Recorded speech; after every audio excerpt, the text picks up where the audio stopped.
Hello friends, super magic રસોઈમાં મિત્રો હું આપનું સ્વાગત કરું છું. આજે હું કેરેમલ કોકોનટ બરફીની રેસીપી તમારી સાથે શેર કરું છું મિત્રો. તો એકદમ બટરસ્કોચ જેવી લાગશે. તો તમને ચોક્કસ આ વિડીયો ગમશે મિત્રો. ગમે તો લાઈક કરજો, શેર કરજો અને સબસ્ક્રાઈબ કરવાનું તો ભૂલતા જ નહીં.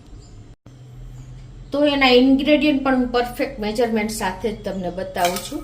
આ મેં 1 કપ સાકર લીધી છે, તમે ખાંડ પણ લઈ શકો છો. અને એની સામે મેં 1/2 કપ આપણે ડેસિકેટેડ કોકોનટ લીધું છે અને 1/4 કપ મિલ્ક પાવડર લીધો છે અને આપણે 500 ml એટલે કે અડધો લીટર દૂધ લીધું છે અને એલચીનો પાવડર 1 ટીસ્પૂન જેવો છે અને 8 થી 10 બદામને મેં 2 પાર્ટમાં ભાંગી લીધી છે. તો હવે બનાવવાનું ચાલુ કરીએ. મિત્રો આપણે ટોપરા પાકની બરફી તો બહુ બનાવી હશે, પણ આ કેરેમલ કોકોનટ બરફી છે એટલે એકદમ અલગ જ ટેસ્ટ આવશે. તો એના માટે પહેલા તો આપણે ગેસ ઓન કરશું અને ગેસની ફ્લેમ આપણે એકદમ સ્લો રાખવાની છે. અને આ 1 કપ આપણે સાકર લીધી છે એને કેરેમલ કરવાની છે. તો સ્લો ફ્લેમે જ આપણે આને કેરેમલ કરશું. કન્ટિન્યુ આ રીતે આપણે એને ચલાવતા રહેવી પડશે. આ રીતે જો ધીમે ધીમે આપણે મેલ્ટ થતી જશે. તો જુઓ, આપણે આ રીતે સ્લો ફ્લેમ ઉપર જ આ પ્રોસીજર કરશું. તો આ રીતે 4 થી 5 મિનિટમાં જો આપણી બધી સાકર, આ ગાંગડા સાકર છે પણ એને મેં એકદમ ભૂકો કરી લીધો છે, ક્રમ્બલ, અને પછી મેં એને આ રીતે પ્રોસીજર કરી છે કેરેમલ કરવાની. તો 5 મિનિટ જેવું નથી થયું ત્યાં સરસ આપણી જો સાકર કેરેમલ થઈ ગઈ છે. અને ગેસની ફ્લેમ સ્લો રાખીને હવે આમાં આપણે આ જે 500 ml દૂધ લીધું છે ને, એટલે કે અડધો લીટર, એને ધીમે ધીમે આપણે રેડવાનું છે. પહેલા થોડુંક જ કરશું.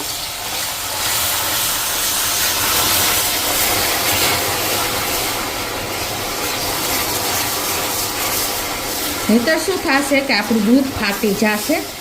એટલે આ રીતે પહેલાં થોડું રેડી અને એને ચલાવી લેશું. પછી આપણે જે દૂધ બાકીનું છે ને એ નાખી દેશું.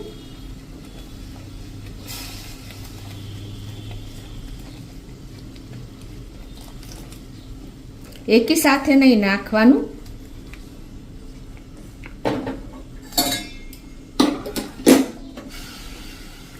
અને આને હવે આપણે 3 થી 4 મિનિટ આ રીતે બોઇલ જ થવા દેશું. હવે હું દૂધ જે બાકી છે એ નાખી દઉં છું. 500 ml માં જે વધ્યું છે એ.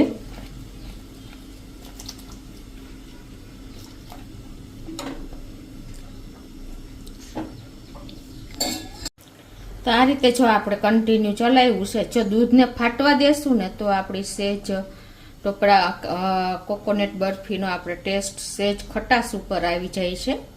એટલે આ રીતે તમારે આ ધીમે ધીમે ગ્રેડ્યુઅલી ધીમે ધીમે દૂધ રેડીને પછી બધું દૂધ છેલ્લે નાખી દેવાનું છે. અને આ રીતે તમે કન્ટિન્યુ ચલાવતા રહેવાનું છે, નહીતર પણ આપણું દૂધ ફાટી જશે. ને મિત્રો, તમને નેચરલી આપણે જે કોકોનટ બરફી બનાવીએ છીએ ને એના કરતાં આનો ટેસ્ટ તમને બહુ જ એકદમ એટ્રેક્ટ અને લાગશે ટેમ્પટિંગ.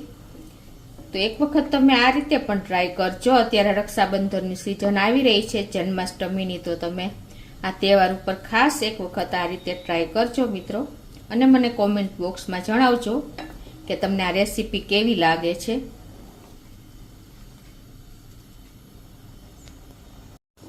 તો આ રીતે જો 4 થી 5 મિનિટ આપણે કન્ટિન્યુ ચલાવતા રહ્યા છીએ અને એકદમ સરસ આપણે જો બોઇલ આવી ગયો છે.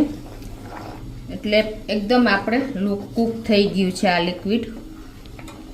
હવે આમાં આપણે આ જે 2.5 કપ મેં ડેસિકેટેડ કોકોનટ લીધું છે એ નાખી દેશું. કેમ કે તમે આમાં લીલા ટોપરાનો પણ ઉપયોગ કરી શકો છો, તો એનો ટેસ્ટ એકદમ સરસ આવે છે. પણ અત્યારે હું આ ડેસિકેટેડ કોકોનટનો જ ઉપયોગ કરું છું. ગેસની ફ્લેમ સ્લો જ રાખવાની છે. અને હવે આમાં આપણે આ નાખી દેશું અને એને કન્ટિન્યુ આપણે સ્લો ફ્લેમ ઉપર આ રીતે ચલાવતા જ રહેશું.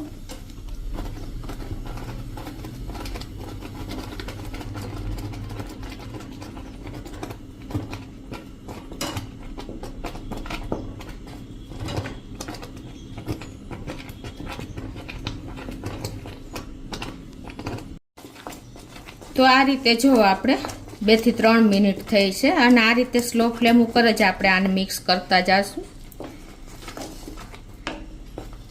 મિત્રો, લોટ વગરની આ મીઠાઈ એકદમ ટેસ્ટી બને છે અને હેલ્થમાં પણ બેસ્ટ છે. તો હવે આ સ્ટેજે આપણે 1/4 કપ જે આપણે મિલ્ક પાવડર લીધો છે એ નાખી દેશું.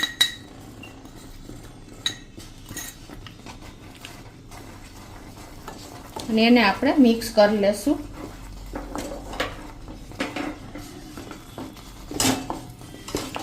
મિલ્ક પાવડરને હિસાબે પણ આનો ટેસ્ટ અનેક ગણો વધી જાય છે.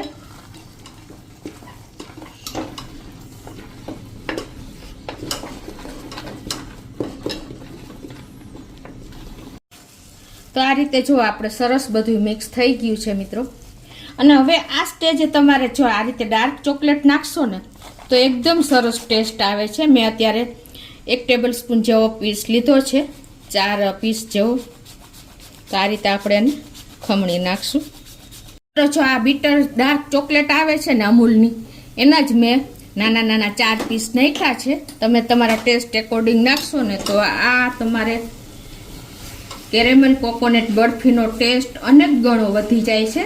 આ ઓપ્શનલ છે પણ તમે નાખો તો બહુ સરસ લાગશે. જુઓ, અત્યારે આપણે એકદમ સરસ તૈયાર થઈ ગઈ છે. 5 મિનિટ જેવું થયું છે. એન્ડમાં જ મેં આ ચોકલેટ નાખી છે, 2 થી 4 પીસ નાના નાના. અને હવે એમાં આપણે આ 1 ટીસ્પૂન જેવો એલચીનો પાવડર લીધો છે એ નાખી દેશું.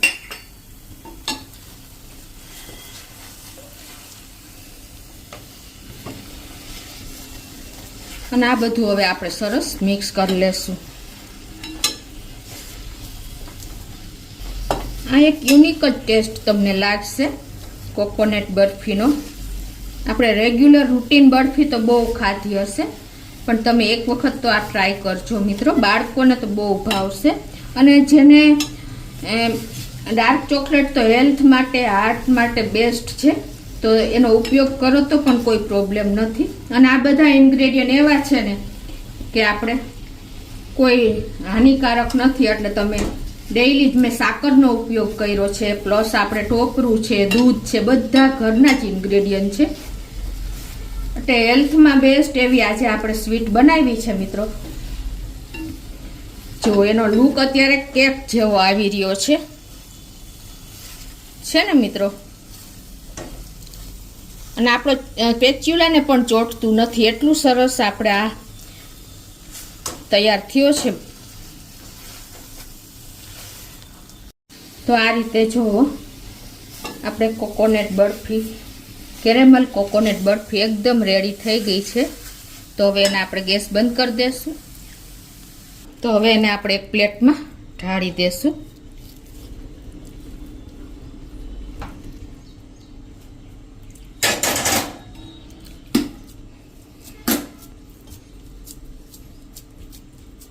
આ રીતે તમે એના પેંડા વાળી શકો છો. સ્ક્વેર પીસમાં જ બરફી હોય છે, પણ અત્યારે આપણે તમે કોઈ પણ શેપ આપી શકો છો. તો આ રીતે આપણે જો સેટ કરી દીધી છે. હવે આપણે એના ચોસલા કરી લેશું, એટલે કે પીસ સ્ક્વેરમાં કરી લેશું. આ મિત્રો એકદમ ટેસ્ટી લાગે છે.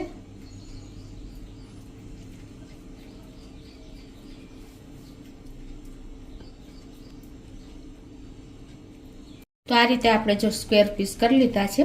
હવે એમાં તમે કાજુ કે બદામ કાંઈ પણ આ રીતે ડેકોરેટ કરી શકો છો. અત્યારે મેં બદામ લીધી છે.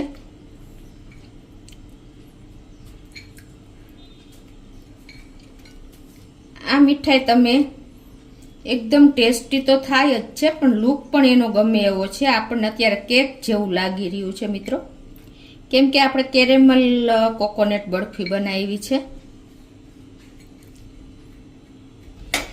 તો આ રીતે જુઓ, આપણે એકદમ સરસ પીસ કરી લીધા છે. અને હવે આને આપણે ઠંડી થવા દેશું, પછી હું તમને આગળ બતાવું કેવા પીસ થયા છે.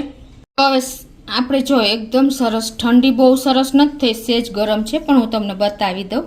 ઠંડી થાય તો પણ એકદમ સરસ પીસ થશે. જો કે આમાંય થઈ જશે. જો મિત્રો, એકદમ સરસ આપણા પીસ તૈયાર થયા છે, તમને ખ્યાલ આવી જતો હશે. તો આ એકદમ આપણે કેરેમલ કોકોનટ બરફી બનાવી છે, જે આપણે કંદોય લોકો બનાવે છે ને એવી જ આ તૈયાર થઈ છે સ્વીટમાં. મિત્રો ઘરે આપણે આ ક્યારેય નથી બનાવતા, તો તમે ચોક્કસ એક વખત આ રીતે ટ્રાય કરજો મિત્રો, જન્માષ્ટમી ઉપર કે રક્ષાબંધન ઉપર. તો તમને ચોક્કસ મારો વિડીયો આ ગમશે કેરેમલ કોકોનટ બરફીનો. તો તમને ગમે તો લાઈક કરજો, શેર કરજો અને સબસ્ક્રાઈબ કરવાનું તો ભૂલતા જ નહીં.